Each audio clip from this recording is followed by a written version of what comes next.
प्यारे बच्चों, आज हम इस अध्याय का आखिरी लेक्चर लेकर यहाँ पर उपस्थित हुए हैं। हमने विभिन्न जंतुओं की गतियों के बारे में जानकारी हासिल की। अब तक हम मनुष्य की अंदर शरीर में विभिन्न प्रकार की गतियों के बारे में जानकारी हासिल कर चुके हैं। जंतुओं में हम बात करें तो केंचुआ किस प्रकार गति करता है, घोंगा किस प्रकार गति करता है, तिलचट्टा किस प्रकार गति करता है, पक्षियों की गति के बारे में जानकारी हासिल कर चुके हैं। और अब हम इस अध्याय के अंत में मछली और सर्प में होने वाली गति के बारे में जानकारी हासिल करेंगे। मछलियां आपको पता है पानी में तैरती हैं। आपने भी नाव बनाई होगी और नाव देखी भी है। आप देखिए, नाव आगे से पतली होती है, नुकीली होती है, पीछे से भी नुकीली होती है और बीच में से चौड़ी होती है। और जब भी हम नाव, कागज़ की नाव बना लीजिए, चाहे आप नाव को जब भी तैराएंगे वो नुकीला हिस्सा आगे चलेगा, कभी भी वो चौड़े बीच वाले हिस्से से आगे की ओर नहीं चलती है, क्योंकि नुकीले हिस्से से पानी को काटना और उस पर चलना आसान रहता है। ठीक वैसा ही शरीर मछली का होता है, जो आगे से नुकीला होता है, पीछे से भी नुकीला होता है।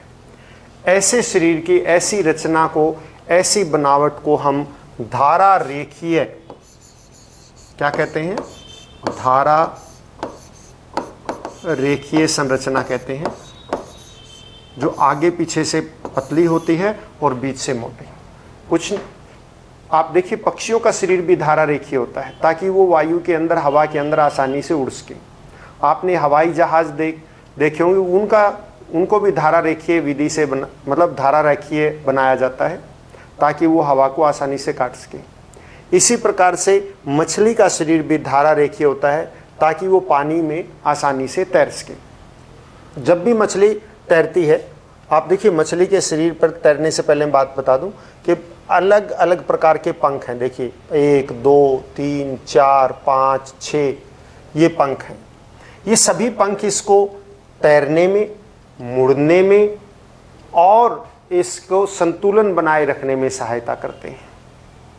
जब भी मछली पानी में तैरती है, आपने देखी भी होगी, वो अपने सिर को एक ओर मोड़ती है तो पूंछ को दूसरी ओर मोड़ेगी, और जब झटका देकर सिर को दूसरी तरफ मोड़ लेती है तो पूंछ विपरीत दिशा में आ जाती है। सदैव इसी तरह से होता है। देखिए, इसमें इस तरह से है, सिर इधर बाईं ओर तो पूंछ दाईं ओर। फिर ये झटका देकर देखिए, धीरे से इसको सीधा कर रही है। अब सिर दाईं ओर आ गया तो पूंछ बाईं ओर चली गई। ठीक इसी प्रकार से ये ऐसे ऐसे झटका देती है अपने, जिधर सिर होगा पूंछ उसके बाईं ओर, उसके विपरीत दिशा में होगी। और जब ये इस तरह से झटका देती है तो इसी झटके के साथ ही आगे की ओर गति करती है। इसके अलावा पूंछ जो है, इसको मुड़ने में भी सहायता करती है। पूंछ मुड़ने में सहायता करती है। ये जो इसके पंख हैं, ये पंख इसके संतुलन बनाए रखते हैं और मुड़ने में भी सहायता करते हैं। तो इस प्रकार से ये इन पंखों की सहायता से पानी में तैरती है। आपने गोताखोर देखे होंगे, वो भी अपने पाँव पे फ्लिपर्स, आरित्र पहनते हैं। वो आरित्र यानी वो फ्लिपर्स जो हैं, इन पंखों की तरह से होते हैं, जो पानी में तैरने में सहायता करते हैं। सर्प कैसे चलते हैं? आपने देखा होगा, सर्प हमेशा इस तरह से इकट्ठा होकर फिर आगे की ओर मुड़ता है। अपना सर्प जो है वल्यों के रूप में, यानी कि गोल गोल घूमकर फिर चलता है, कभी भी सीधा नहीं चलता। वास्तव में सर्प के अंदर, यानी सांप के अंदर, एक लंबा मेरुदंड होता है। जैसे हमारे पीछे रीढ़ की हड्डी होती है, इस तरह से इसके पूरे शरीर में लंबा मेरुदंड होता है और इससे मांसपेशियां जुड़ी होती हैं। इसकी त्वचा भी मांसपेशियों से जुड़ी रहती है और ये वलयाकार अपने आप वलय बनाता है, यानी कि इस तरह से रिंग बनाता है और फिर रिंग बनाकर आगे से सीधा हो जाता है, फिर पीछे रिंग बनाता है, फिर ऐसे आगे सीधा हो जाएगा, फिर पीछे को सीधा कर लेगा, आगे रिंग बना लेगा। इस तरह से ये गति करता हुआ चलता है।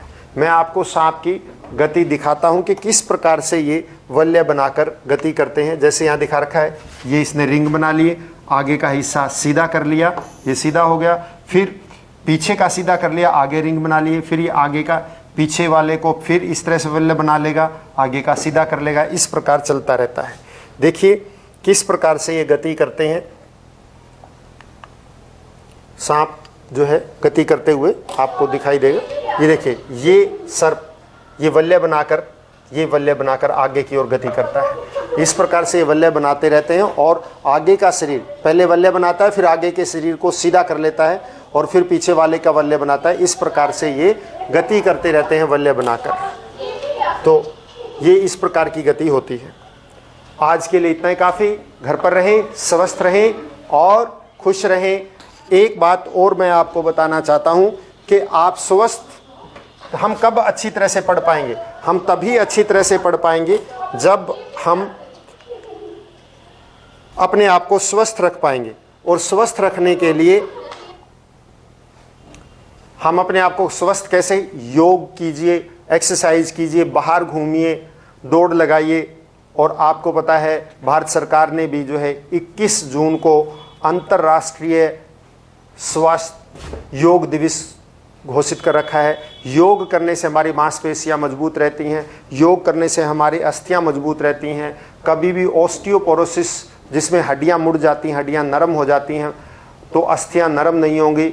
और इस प्रकार से आप योग करते रहिए, एक्सरसाइज करते रहिए, स्वस्थ और स्वच्छ ढका हुआ अच्छी तरह से पका हुआ खाना खाइए। धन्यवाद। घर पर रहिए, हर रोज़ काम कीजिए।